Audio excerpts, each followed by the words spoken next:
you really care about leadership, and you look at our leaders, so-called leaders, how do they make decisions? How do they conduct themselves? What is their code of honor, their code of conduct? What do they stand for? Do they stand for something? Or do they just shoot from the hip?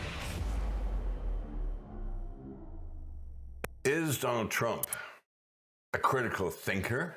Or is he just a wild-eyed cowboy that shoots from the hip without really thinking things through? People ask me this all the time. Orlando, your business, what you do is teaching people about masculinity, values, virtues.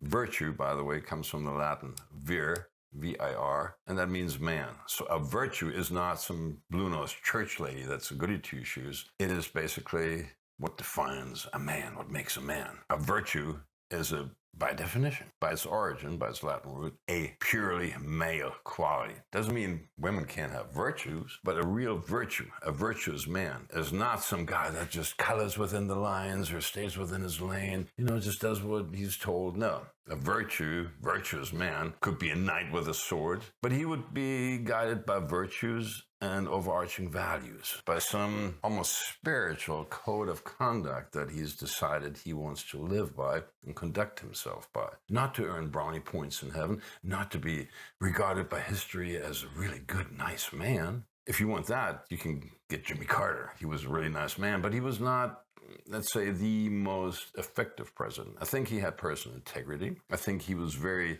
decent as a human being. I think he really cared for America. It is a crisis of confidence.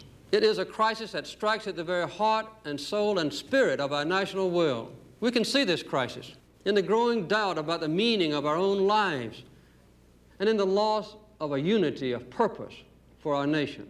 He was not effective in many other ways. He was also sabotaged. But I digress. The point is, if you're a man, if you care about masculinity, if you really care about leadership, then you look at our leaders, so-called leaders, and you look at how do they make decisions? How do they conduct themselves? What is their code of honor, their code of conduct? What do they stand for? Do they stand for something? I pledge allegiance to the flag of the United States of America and to the republic for which it stands, one nation, under God, indivisible, with liberty and justice for all. Or do they just shoot from the hip, just do whatever comes to their mind, like basically a petulant child? Do they like to be a bully around the schoolyard? Do they kind of like to insult people? I seen you was from Dallas.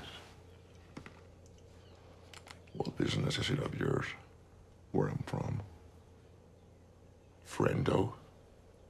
Or are they really doing responsible statecraft? Are they doing, husbandry of our resources and making sure that those in your care, that would be we, the people, the American people, whoever, whatever country you're running, those people, you're the good shepherd.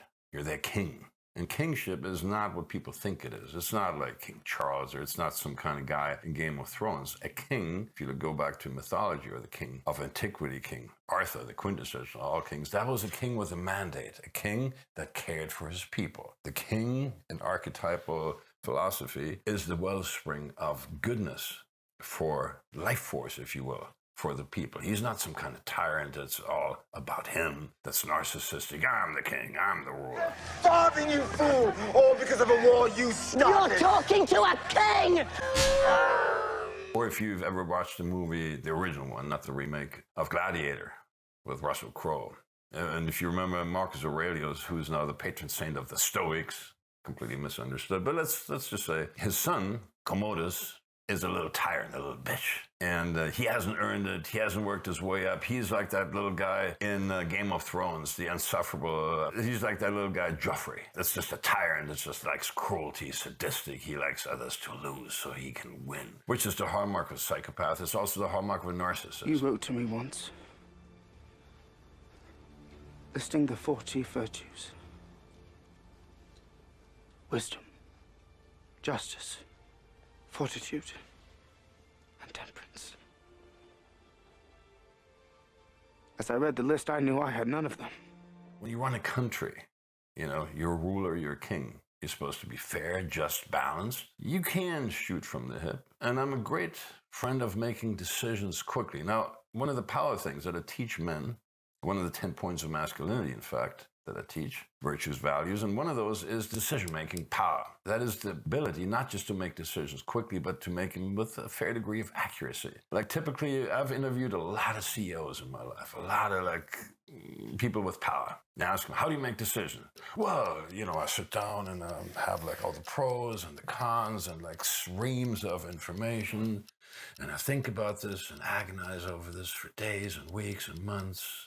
And said, no, really, how do you make decisions? Well, that's what I tell people. But really, behind closed doors, ask any of my first officers, or whatever you want to call them. I make decisions like this. I make them snap decisions in a fraction of a second. And I go on seat in the pants, or I go by gut feeling. Fear, doubt, and disbelief. Free your mind. Is this one or the other the right way? Well, I tell you this. Once you've made a lot of decisions, and if you made a point of making decisions quickly, yes, a powerful man or a man of power will make decisions rather quickly, very intuitively, but he does so based on decades, years if not decades, of deep life experience. He has a lot of experience. He knows what he's doing because he's done it countless times before and similar things that sort of kind of fit. I make decisions, even those in 5, 6, and even 7 figures, and I have had to make those decisions. I've had to make life and death decisions in a matter of seconds, and it can be done. Big CEOs will tell you, yes, I make a decision, seat of the pan, very quickly, gut feeling, in a fraction of a second, then I stick by it, and then I justify it to myself and others with all the data and the facts and all the pros and the cons. The title of this video is Trump a Critical Thinker. And when I look at the way he makes decisions, then I'm looking at snap decisions. Apparently, they don't seem to be based on very deep critical thinking or long research. Now, it is good to make decisions quickly. It's the hallmark of a man, of a leader. Sometimes you have to make split-second decisions. Like when you're under fire, for instance, you have to make a decision rather quickly. And you have to make them accurately. And typically I asked these CEOs over the years and decades, including my father, and said, what's your accuracy? How many of these decisions are actually on target and how are actually off? And I said, typically 3 out of 4 on target. 1 is kind of collateral damage, or what you want to call it. And that's a fair batting average. 75%, I can live with that. That's approximately my own average over the years.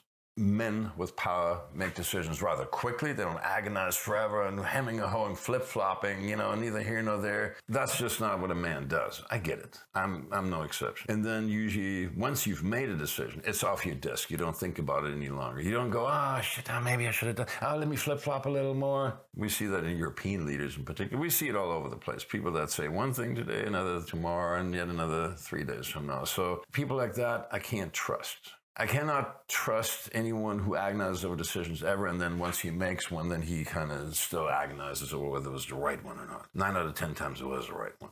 At least 3/4 of the time, and I can live with that.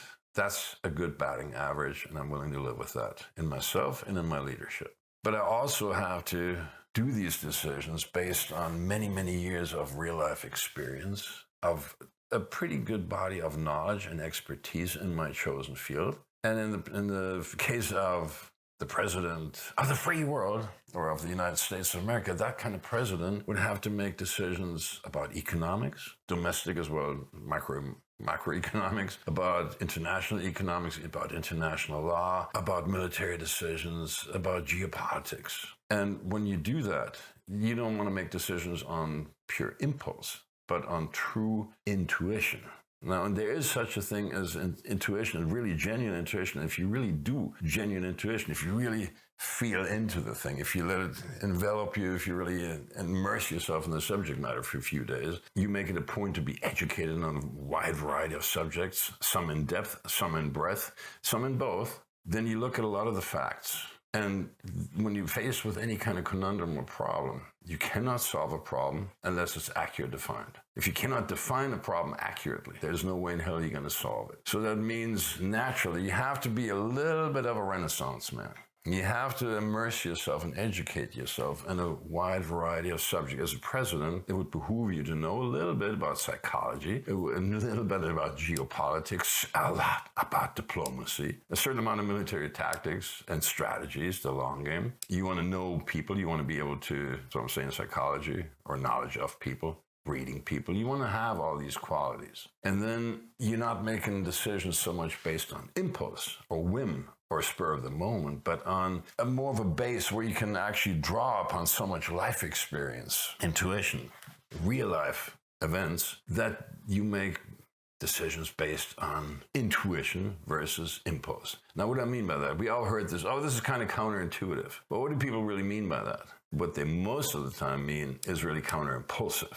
And that's why I differentiate. I call these things counterintuitive. True intuition is almost infallible. If it's really true intuition, if you really take a tour of your body, you're based firmly grounded in reality on earth, but you also have a connection to, higher power, the heavens above, God, whatever you want to call it, infinite creative spirit as I call it. If you have that, then it will be based on a wide variety of influences that are all kind of in harmony and will all kind of find some kind of connection, and there will be a decision. Yes, it may not be agonizing over the statistics and data for hours and days and weeks. It may be a relatively quick decision. Like I said, I make decisions typically in seconds. The other day I had to make a decision in seconds where we got to Europe, which we had been planning for weeks and months. And I made a decision in a matter of, 1 to 5 minutes maybe. Some decisions I've made a lot quicker. I've made decisions for $250,000, even $500,000 in literally 1 second. Bam. Or decisions, I'm going to move from San Francisco to Miami Beach in 91. I made that decision in about 1 minute, okay? And so forth and so on. Some take a day. They all turn out to be correct. And they all turn out to be based on almost an intangible mountain of invisible things that built over years, if not decades. And then I'm acting on actual intuition. Impulse, on the other hand, it's like, I'm just kind of like erratic all over the place. I'm a little kid, I want to play with Lego. And then tomorrow, like, screw Lego, Mom. That's so yesterday. I want to play with cowboy dolls. Or whatever the hell it is, But that's what children do. That's what uninitiated boys do. A man... We all say, look before you leap. Have you thought things through? Now, if you're a narcissist, then it's not about making the best possible decision. It's not about what will benefit, the greater good, my country, my people, we the people. Well, it's more like, we need a quick win.